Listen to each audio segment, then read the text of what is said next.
নমস্কার, আমি সৌম্যদীপ আর আপনারা দেখছেন 90s বং। তো একটা সময় ছিল যখন ছিল মাথায় অনেক স্বপ্ন। দিনে অফিসের কাজ করতাম আর রাতে ভাবতাম নতুন নতুন ইউটিউব ভিডিওর আইডিয়া নিয়ে। কন্টেন্ট তৈরি শুধু একটা শখ ছিল না, এটা ছিল অনেক আমার একটা প্যাশান বলতে গেলে। আমি বিশ্বাস করতাম যে এই ক্রিয়েটিভিটি নিয়ে কিছু একটা জীবনে বড় করব। ক্যামেরা, এডিটিং, আরও নতুন নতুন প্ল্যান, এইসব নিয়েই আমি সবসময় উত্তেজিত থাকতাম।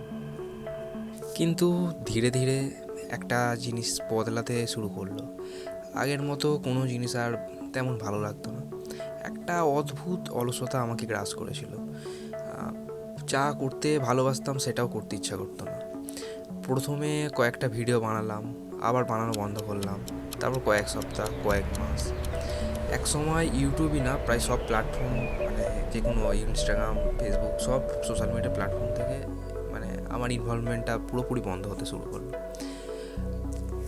এর মধ্যেই আর কিছু বলার নেই, অফিস থেকে পেয়ে গেলাম পার্মানেন্ট ওয়ার্ক ফ্রম হোম। অনেকেই ভাববে এটা একটা সুবর্ণ সুযোগ, আমিও তাই ভেবেছিলাম অনেক প্রচুর সময় পাবো, ইউটিউবটা আমি টোটালি ফোকাস করব, নিজের কিছু শিখবো, প্লাস নিজের স্বপ্নকে আরও বড় করব। কিন্তু বাস্তবটা সম্পূর্ণ আলাদা, অন্যরকম ছিল। অতিরিক্ত স্বাধীনতা আমাকে আরও বেশি অলস করে দেয়। ঘন্টার পর ঘন্টা, দিনের পর দিন, মাসের পর মাস কেটে যায়। লাগলো কোনো লক্ষ্যই যেন জীবন চলছে কোনো লক্ষ্যই ছাড়া আর কি। আমি বুঝতে পারছিলাম যে সময় নষ্ট হচ্ছে খুবই, কিন্তু নিজেকে সেইভাবে থামাতে পারতাম না। ধীরে ধীরে তারপর নিজের কাছে নিজে অপরিচিত হয়ে পড়ছিলাম। যে ছেলেটা একসময় এত স্বপ্ন নিয়ে বাঁচত, সে এখন শুধু দিনই কাটাচ্ছিল, ভেতরে ভেতরে পুরোটাই জিরো। আলটিমেটলি মনে হতো আমি নিজের জীবনের স্টিয়ারিংটা অন্য কারোর হাতে দিয়ে দিয়েছি। স্বপ্নগুলো ছিল, কিন্তু তাদের দিনের হাঁটার শক্তিটা আর কি ছিল না। এবার যেমন র্যান্ডামলি তোমরা যদি আগের কোনো ভিডিও দেখে থাকো, দেখবে আমি একটু রিসার্চ করে, একটু লেখালেখি করে, জাস্ট লাইক এই ভিডিও অলরেডি প্রিপারেশান নিয়ে আমি ভিডিওটা করছি, কিন্তু র্যান্ডামলি কোনো প্ল্যান ছাড়াই যাচ্ছি, ভিডিও করে নিতাম। কোনো প্রপার ডিসিপ্লিন লাইফ থেকে হারিয়ে গেছিলো। আর ঠিক সেই সময় জীবনে কিছু আধ্যাত্মিকতার প্রবেশ ঘটলো। কীভাবে শুরু হয়েছিল সেটা আজও ঠিক বলতে পারবো না, কিন্তু ধীরে ধীরে আমি হনুমানজির প্রতি একটু আকৃষ্ট হলাম। আমি একটা সময় ছিল খুবই পুজো পাঠ করতাম, বাট তারপরে নাস্তিক টাইপ হয়ে গেছিলাম আসলে। কিন্তু ধীরে ধীরে আবার সেই জীবনের পাথ, যেমন জীবন কারোর হাতে থাকে না, এটা মনে করতাম। সেটাই হলো, আস্তে আস্তে হনুমানজির প্রতি আমার একটা ভক্তি, শ্রদ্ধা, বলে বোঝানোর নয় ব্যাপারটা। শুরু করলাম, তারপরে রিসার্চ, তার নাম স্মরণ করা। প্রথমে এটা একটা ছিল ছোট্ট পদক্ষেপ, কিন্তু পরে বুঝতে পারলাম এই ছোট্ট পদক্ষেপ আমার জীবনের মোড়টা ঘুরিয়ে দিতে পারে। যদিও 1%, তাও বলবো না, 0.2% হয়েছে, এখনও প্রচুর বাকি। জাস্ট আমি এই প্রসেসিংয়ের মধ্যে আছি লাস্ট 1 মাস কি 1.5 মাস, কিন্তু কিছু ফিল করতে পারছি। তারপর তো আমি আর মেঘা দুজনেই কাউন্টার কিনলাম, শুরু করলাম নিয়মিত নাম জপ, প্রতিদিন একটু একটু করে।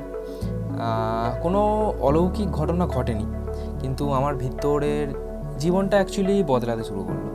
মন একটু শান্ত হতে থাকলো, আর চিন্তাগুলো পরিষ্কার হতে থাকলো। অনেক দিন পর মনে হলো আমি আবার নিজেকে খুঁজে পারছি আস্তে আস্তে।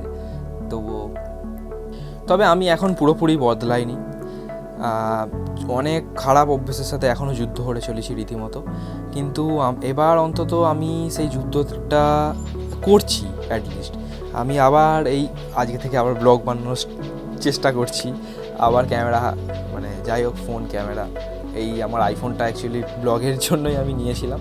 এছাড়া আমার তো স্যামসাং আছে, আর যদিও ফোনটা ঠিকঠাক চলছে না, পরবর্তীকালে নিয়ে স্যামসাংই নেবো, এটাই আমার প্ল্যান। আমার এইটাই আমার ক্যামেরা এখন। আমার এই পাশে ট্রাইপড আছে, বাট ক্যামেরাটা আমি সেল করে দিয়েছিলাম লাস্ট টাইমে।